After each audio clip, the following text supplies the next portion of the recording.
दोस्तों, सोचिए अगर आप एक ऐसे कमरे में फंस जाए जहां हर तरफ अंधेरा हो, रहस्यमयी आवाजें गूंज रही हों और बाहर निकलने का रास्ता मौत से होकर ही जाता हो। आज की इस कहानी में हम आपको ले चलेंगे एक ऐसी खतरनाक और डरावनी जर्नी पर जहां जिंदगी और मौत के बीच बस एक पतली सी डोर है।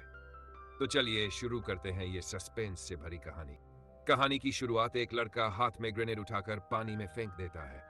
सोच रहा था कुछ मछलियां उठ जाएंगी और आज पेट भर पाएगा। लेकिन कुछ देर बाद भी पानी बिल्कुल शांत रहा। वो हैरान होकर खड़ा ही हुआ था कि अचानक सामने का नजारा देखकर उसकी आंखें फटी रह गई। पानी की सतह पर मछलियां नहीं, बल्कि लाशें तैर रही थी। दरअसल भविष्य में एक भयानक न्यूक्लियर वॉर हुआ था, जिससे हवा और मिट्टी बुरी तरह प्रदूषित हो गई। मानव सभ्यता लगभग नष्ट हो चुकी थी। बस कुछ ही लोग जैसे तैसे जिंदा बचे थे। ये लड़का भी उन्हीं में से एक था। जिंदा रहने के लिए वो रोज समुद्र किनारे मरी लाश का नाटक करता, ताकि कोई शिकारी पास आए तो वो अचानक हमला कर सके। एक दिन जब जंगली कुत्ता उस पर टूट पड़ा तो लड़के ने पूरा जोर लगाकर उसे रोक लिया और छुरी से उसकी नस पर वार कर दिया। पल भर में कुत्ता ढेर हो गया। लड़का खुशी खुशी उसे लेकर अपने पिता के पास पहुंचा। सोच रहा था पिता उसकी बहादुरी की तारीफ करेंगे, लेकिन हुआ उल्टा। पिता गुस्से में फट पड़े। उन्होंने समझाया कि शिकारी जानवर को मारते ही उसका पेट साफ करना जरूरी है, वरना उसके अंदर के जहरीले अंग मांस को भी जहरीला कर देंगे। इसलिए अब यह कुत्ता खाने लायक नहीं था, बस इसकी खाल बच सकती थी।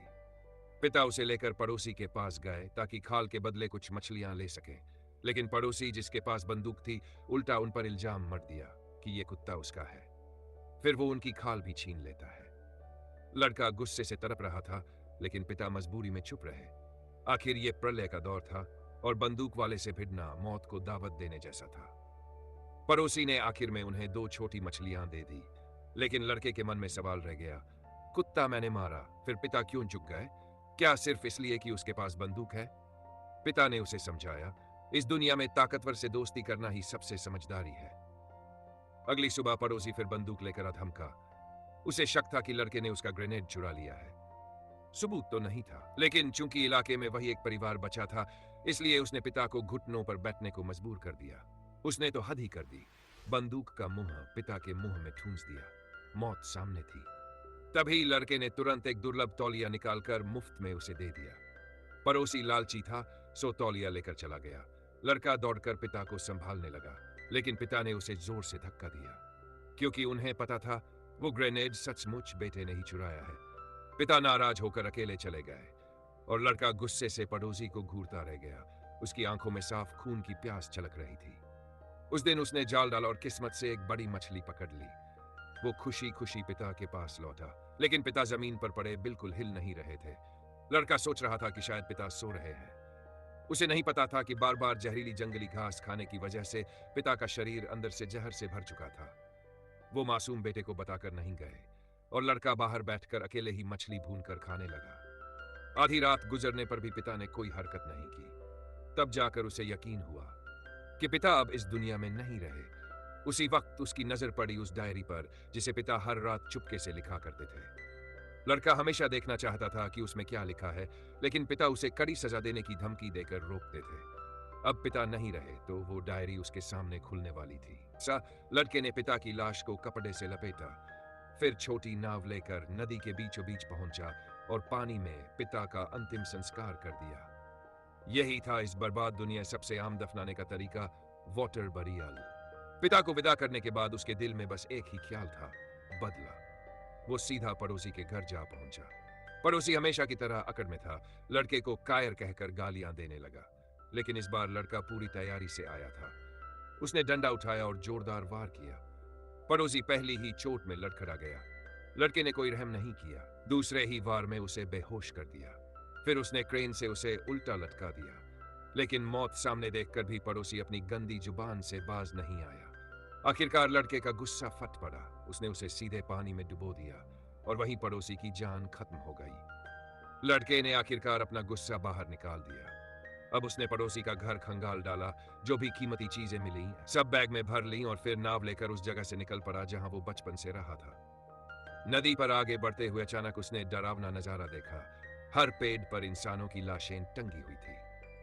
कब्रों की दुनिया में पैदा हुआ था वो, फिर भी इस नजारे से उसका दिल कांप उठा। कुछ देर बाद वो नदी के आखिरी सिरे पर पहुंचा, नाव किनारे बांधी और खाने की तलाश में निकल पड़ा। लेकिन चारों तरफ बस सूखी लकड़ियां और झाड़ियां ही दिखी। फिर उसे सड़क किनारे कई कबाड़ बन चुकी गाड़ियां दिखाई दी। लड़का, जिसने कभी असली कार देखी भी नहीं थी, ताजुब में भर गया। वो एक कार का दरवाजा खोलकर अंदर बैठा और उसे देखकर हैरान रह गया कि पहले की दुनिया कितनी एडवांस थी। वो आरामदायक सीट पर लेट गया और कब सो गया उसे खुद भी पता नहीं चला।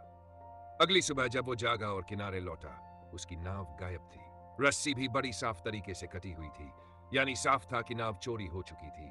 अब उसके पास कोई चारा नहीं बचा। वो पैदल ही आगे बढ़ा। चलते चलते उसे एक पहाड़ी पर एक घर दिखाई दिया। बंदूक लेकर धीरे धीरे पास पहुंचा। अंदर दो आदमी सब्जियां उगा रहे थे। लड़के ने तुरंत उन पर बंदूक तान दी। इस दुनिया में कौन दोस्त है और कौन दुश्मन, कह पाना आसान नहीं था। लेकिन उनमें से एक ने हाथ में सब्जियां उठाकर कहा, हम शाकाहारी हैं, इंसान नहीं खाते। यह सुनकर लड़का थोड़ा शांत हो गया। वो दोनों उसे अपने घर ले आए, खूब खाना खिलाया और भूख से तड़प रहा लड़का सब कुछ ईमानदारी से बता बैठा। फिर उसने जेब से वो डायरी निकाली जो उसके पिता ने आखिरी वक्त तक अपने पास रखी थी। लड़का जानना चाहता था उसमें क्या लिखा है। आदमी ने डायरी ली और छट से चालाकी सोची। उसने कहा, अभी रात हो गई है, कल पढ़कर सुनाऊंगा। अगले दिन लड़का उनसे गिड़गिड़ाने लगा कि डायरी पढ़कर सुनाओ। लेकिन उन्होंने चाल चली, उसे खेत में ले गए और बोले, पहले ये खेत जोत दो, फिर पढ़कर सुनाएंगे। मासूम लड़का मान गया। कभी खेती नहीं की थी, बार बार गिरा और उठा। घंटों मेहनत की, तब जाकर वापस आया। लेकिन उन दोनों ने बस एक पन्ना पढ़कर चुप्पी साध ली। फिर बोले, अगर रोज हमारे लिए काम करेगा तो रोज एक एक पन्ना पढ़ेंगे। डायरी में दर्जनों पन्ने थे, यानी वो लड़के को मुफ्त मजदूर बना लेना चाहते थे। इसी बीच उन्होंने लड़के को खेत के कोने पर बुलाया। कहा, आ तुझे कुछ खास दिखाते हैं। लेकिन जब लड़का अंदर गया तो उसकी रूह कांप गई। अंदर एक लड़की थी, पूरी तरह निर्वस्त्र, जंजीरों से बंधी हुई। उसकी हालत देखकर साफ लग रहा था कि वो अमानवीय ये जुल्म झेल रही थी। उस रात लड़के ने तय कर लिया कि वो अब और मुफ्त मजदूर नहीं बनेगा। उसने डायरी उठाई और सीधे लड़की के पास पहुंचा। पूछा, क्या तुम्हें पढ़ना आता है? लड़की बोली, मुझे नहीं, लेकिन मेरे पिता बहुत पढ़ते थे, मैं जरूर पढ़ सकती हूँ। ये सुनकर लड़का बेहद खुश हुआ। उसने तुरंत लड़की को बंधनों से आजाद कर दिया। लेकिन जैसे ही दोनों भागने निकले, वो दोनों आदमी सामने आ धमके और अब वो लड़की को आसानी से जाने देने वाले नहीं थे। दोनों आदमियों ने लड़के की डायरी पकड़कर उसे खिलौने की तरह एक दूसरे की तरफ फेंकना शुरू कर दिया। बेचारा लड़का उनकी ताकत के सामने बिल्कुल लाचार था।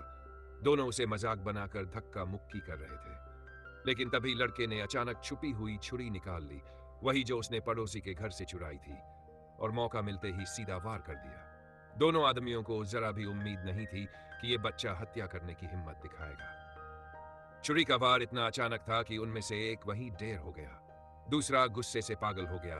उसने लड़के को जमीन पर पटक दिया और उसका गला दबाने लगा। लड़का दम घुटने से तड़प रहा था। अब बचने की कोई उम्मीद नहीं थी। लेकिन तभी पीछे से लड़की ने फावड़ा उठाकर सीधा वार किया और उस आदमी की जान वहीं खत्म हो गई।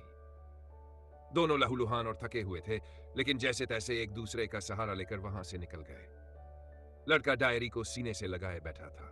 उसे उम्मीद थी कि यह डायरी उसके पिता का राज बताएगी। लड़की बोली, मैं तुझे पढ़कर सुनाऊंगी। दोनों नाव पर सवार हुए, लेकिन बीच रास्ते लड़की ने सच बताया। उसका पिता कभी पढ़ना लिखना जानता ही नहीं था।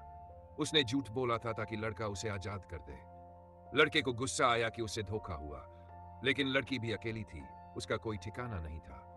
आखिर दोनों साथ ही आगे बढ़ते रहे। लड़की अपने घर पहुंची। 2 साल बाद पिता से मिलने की उम्मीद में दौड़ पड़ी, लेकिन जब दरवाजा खोला, सामने का दृश्य देखकर उसकी चीख निकल गई। उसका पिता बहुत पहले ही मर चुका था और उसकी लाश छत से लटक रही थी। लड़की बुरी तरह टूट गई। उसने गुस्से और दर्द में घर को आग के हवाले कर दिया।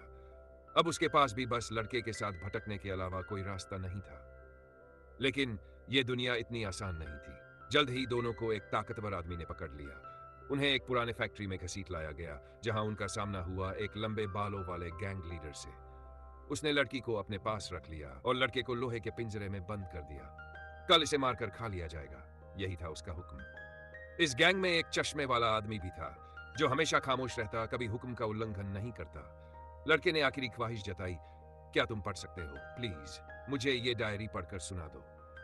आदमी डायरी लेकर चला गया, लेकिन जैसे ही उसने उसे पढ़ा, उसका चेहरा गुस्से और दर्द से भर गया। उस डायरी में लड़के के पिता के इमोशंस लिखे थे। कैसे वो अपने बेटे से बहुत प्यार करते थे, लेकिन इस बेरहम दुनिया में मजबूरी में कठोर बनना पड़ा। कैसे हर गलती पर वो बेटे को डांटते थे, क्योंकि प्यार दिखाना कमजोरी समझा जाता था। उसने लिखा था, मुझे पता है मैं उसे हमेशा सुरक्षित नहीं रख पाऊंगा। शायद मैं उसके बड़े होने का दिन कभी न देख पाऊं, लेकिन मैं चाहता हूं कि वो जिंदा रहे। ये पढ़ते पढ़ते चश्मे वाले आदमी की आंखों से आंसू निकल पड़े।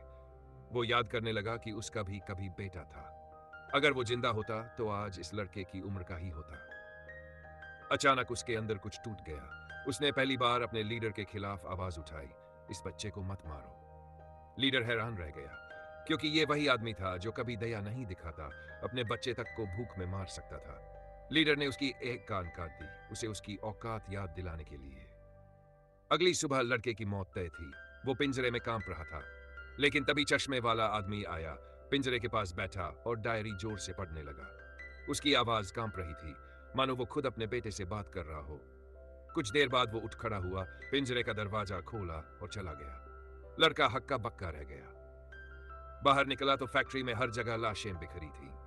वो आदमी अकेले ही पूरी गैंग का सफाया कर चुका था, यहां तक कि अपने लीडर को भी मार गिराया। फिर उसने बंदूक अपने मुंह में ठूंस दी और अपनी जिंदगी खत्म कर ली। शायद उसे देर से पछतावा हुआ, लेकिन उसने आखिरी वक्त पर एक अच्छा काम करके अपनी आत्मा को थोड़ी सी मुक्ति दे दी। फिल्म का आखिरी सीन, लड़के ने लड़की को आजाद किया। दोनों फिर से भटकती दुनिया में निकल पड़े, लेकिन इस बार वो अकेला नहीं था। उसके पास पिता की डायरी, यादें और हिम्मत थी, और उसके साथ थी वो लड़की जिसके साथ वो नई दुनिया की तलाश में निकल पड़ा। और इसी के साथ खत्म होती है ये रहस्यमयी और डरावनी कहानी, जहां मौत हर कोने में छुपी थी और जरा सी गलती इंसान की आखिरी गलती साबित हो सकती थी। अगर आपको ये कहानी पसंद आई हो तो वीडियो को लाइक करें, चैनल को सब्सक्राइब करें और कमेंट में बताइए, अगर आप उनकी जगह होते तो क्या इतनी आसानी से बच निकलते। ऐसी और रोमांचक कहानियों के लिए जुड़े रहिए। मिलते हैं अगले वीडियो में।